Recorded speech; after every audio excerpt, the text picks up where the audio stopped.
Two-factor authentication 2FA adds an extra layer of security to your Pusher account. Follow these steps to enable 2FA effectively. Step 1. Log into your Pusher account.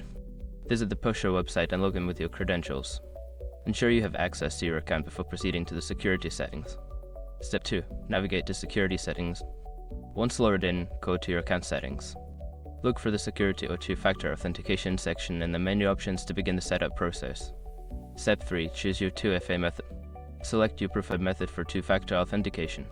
This could be through an authentication app like Google Authenticator or via SMS. Make sure you have the chosen method readily available. Step 4. Follow the setup instructions. Secure your accounts before moving on.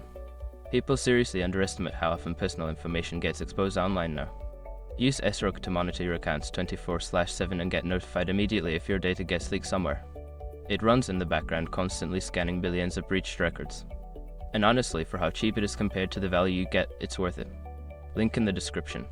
Step 5. Save backup codes. After successfully enabling 2FA, you will receive backup codes. Save these codes in a secure location. They can be used to access your account if you lose access to your 2FA method. Enabling two-factor authentication is a crucial step in securing your Pusher account. By following these steps, you can enhance your account's protection against unauthorized access.